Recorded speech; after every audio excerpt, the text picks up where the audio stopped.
Chers frères et amis, salut. Je vais à présent aborder un autre sujet important. Il s'agit de l'incompréhension, une barrière à la volonté de Dieu. Bien-aimés dans le Seigneur, chers amis, l'un des plus grands drames de l'humanité n'est pas l'absence de l'information, mais l'incompréhension de la volonté de Dieu. Dieu parle, Dieu avertit. Mais l'homme, trop attaché à ses propres raisonnements, refuse d'écouter.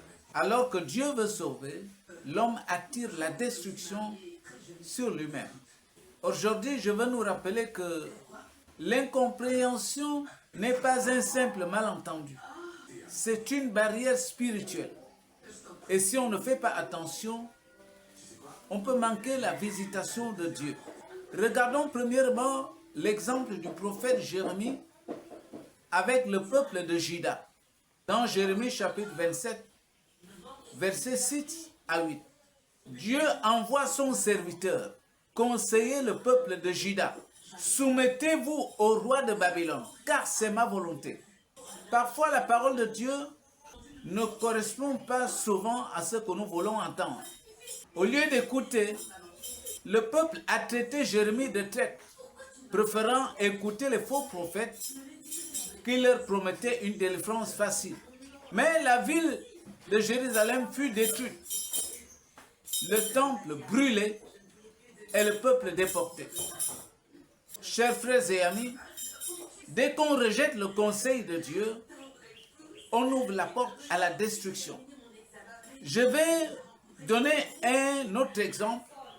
Il s'agit de Jésus-Christ et la ville de Jérusalem.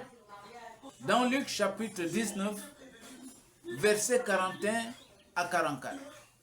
Jésus a pleuré sur la ville de Jérusalem en disant, « Toi aussi, en ces jours qui t'est donné, tu connaissais les choses qui sont attachées à ta paix, mais encore une fois, le peuple n'a pas compris.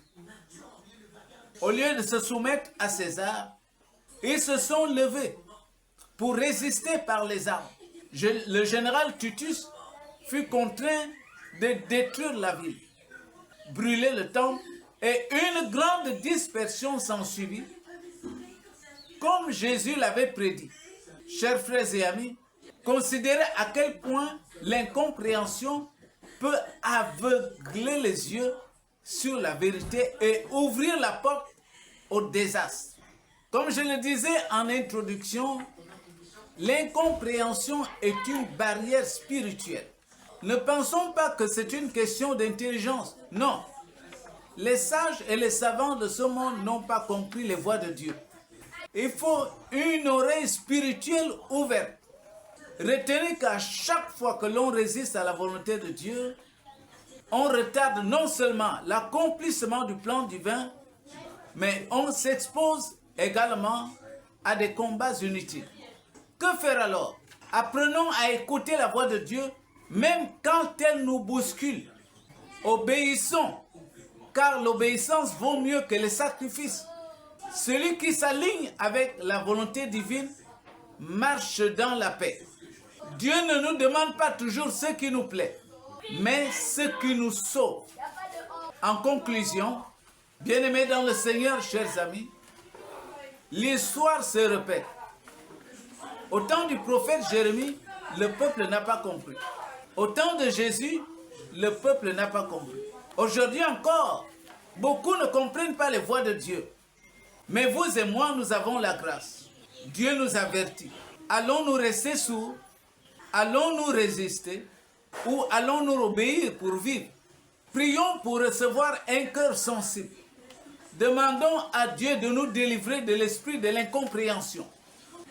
Engageons-nous à obéir à sa voix, même quand elle semble ne pas s'accorder à nos attentes.